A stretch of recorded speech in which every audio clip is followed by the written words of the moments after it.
Have you ever wondered what it's like to explore a city filled with life, history, and hidden treasures by yourself? In today's episode, I take you on a 15-day tour of Buenos Aires, Argentina, a city where romance and revolution are told in stately ancient buildings, tango fills the air, and cafés buzz with laughter. Although I was a seasoned traveler, I had never been here before. And although what I found in Buenos Aires was very different from what I had seen, there were elements of other large cities I had seen, such as New York's hectic pace and Paris' elegance. I spend most of my time exploring on foot, but when I want to go further, I also take cabs and go on guided tours. I went to art museums, historic cemeteries, vibrant neighborhoods, and even day trips outside of the city. I want to talk about what surprised me, what moved me, and how living alone in Buenos Aires slightly changed me.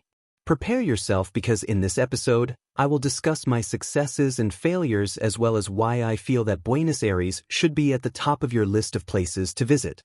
I experienced a familiar rush of excitement when I first arrived in Buenos Aires. For years, I had traveled alone around Asia, Europe, and North America, but Buenos Aires was a new experience. Wide boulevards, ancient trees, and an open sky welcomed me to the city. Like a European capital infused in Latin passion, it radiated both elegance and energy. I walked out of my small Recoleta hotel on my first morning. I turned a corner and saw the Recoleta Cemetery, which I had previously heard about. The air was crisp. Its mausoleums made of marble resembled miniature palaces. This cemetery reminded me of the Père Lachaise in Paris, but it was denser in some way. The tombs are crammed together, elaborate, and bursting with life in stone. I signed up for an English-language guided tour, which cost roughly $13 and included both the guide and the admission fee. Our guide told tales of lost artists, generals, and Eva Perón. It was like traveling back in time. I've seen a lot of museums, but this one was unusual, still, motionless, and full of whispered secrets. I next walked to Recoleta's legendary bookstore, 8 Neo Grand Splendid. The ceiling still arches like a stage, because it was once a theater. I had a cup of coffee and felt as though I was in a movie scene. Although I had seen similar buildings in Rome, this place felt intimate and private. I walked around the city for the next few days. I walked around Palermo's leafy gardens, cafés, and street art. I went to Malba, the Latin American Art Museum, to take modern works by Diego Rivera and Frida Kahlo. I spent hours learning about artists I had never heard of before, and admission was reasonable for such a big museum. It was serene, like being at an art gallery in Toronto, but it was more vibrant and lively. I went to Plaza Dorrego in San Telmo, one of the oldest districts. Tango dancers sometimes perform on the cobblestones during Sunday's Antiques Fair. That day, I went on a free walking tour. If you loved it, the advisors recommended leaving a tip of between $10 to $20. I paid $15. More than any guidebook ever could, the stories they told about gauchos, war, and neighborhood change brought me closer to the city.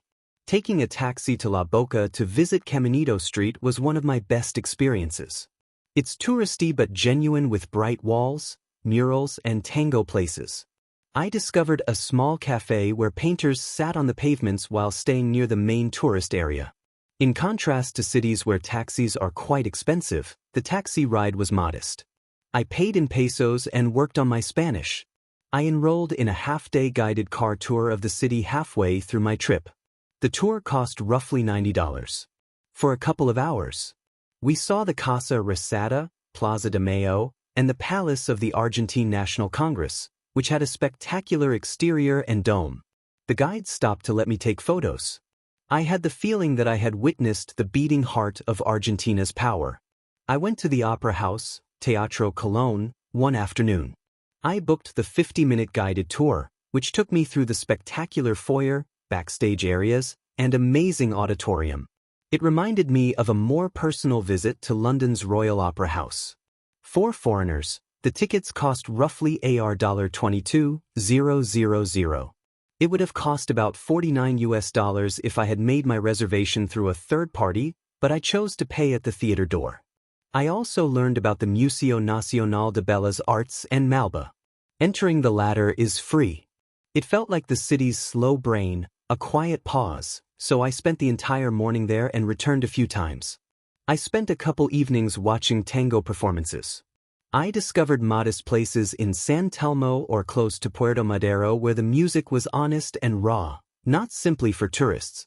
As I sipped Malbec by myself at a table, I thought about how this felt more real and genuine than watching shows in New York. But Buenos Aires is more than just the city center. I decided to go for a day trip around day 10.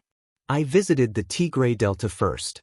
I spent $126.50 on a small group excursion that brought me up the river, over tree islands, and through little waterways. We stopped at a little trail. In stark contrast to the city's broad avenues, it was serene and green. It was somewhat similar to Venice's canals, although it was less polished and wilder. On another day, I took a ferry to Uruguay's Colonia del Sacramento. It takes roughly 1 hour and 15 minutes to get there from Buenos Aires. It costs between $50 and $100 one way, depending on the ferry and when you book. I spent about $180 on a guided day trip. The historic town of Colonia is peaceful, colonial with cobblestone streets. It was like entering another century when you walked there. By water, Buenos Aires is about 50 kilometers away. Possibly the highlight of the trip was this detour. In the last days back in Buenos Aires, I slowed down. I went back to my favorite cafés. I went to Palermo and sat behind giant palm trees in a park. On some mornings, I simply wandered aimlessly. Most of the time, my own legs carried me, but when I was exhausted or far from home, I took cabs. The city had a sense of security. I made a few tiny mistakes, like tipping poorly once and having trouble paying a fare, but people were understanding and forgiving. I had an uncanny sense of belonging. I took another look at my map on day 14 or 15. I came to the realization that although I had covered quite a bit of the city in those 2 weeks, I had missed a lot. There were many things I had not seen, including much more of the Recoleta Cemetery, the art, the Tigre Delta, and Colonia del Sacramento. On my last night, I climbed a small hill in a Palermo park to watch the sun setting behind buildings and the sky turning a soft pink. I recalled seeing sunsets from roofs in Paris and skyscrapers in New York, among other cities I had visited. However, the sky seemed both close and wide here. Saying goodbye to Buenos Aires was not easy. I packed my bag slowly, checked under my bed, opened my journal, closed it. I whispered thank you to the city in my mind. Solo travel taught me something again, that when you open your senses, a city gives you more than you expect. Buenos Aires, with its music, art, history, and heart, gave me a gift, the gift of being fully present. I appreciated you coming along on this tour of Buenos Aires with me. These 15 days were filled with discoveries, not only about a city but also about me, from opera halls and cemetery mausoleums. I hope you are motivated to travel alone somewhere new by hearing my footsteps on cobblestone streets and my solitary times spent observing sunrises. I hope you answer the call from Buenos Aires. You'll discover more than just postcards. I'm happy you're here for the upcoming trip, which I can't wait for. Until then, continue to wander, listen, and have an open heart.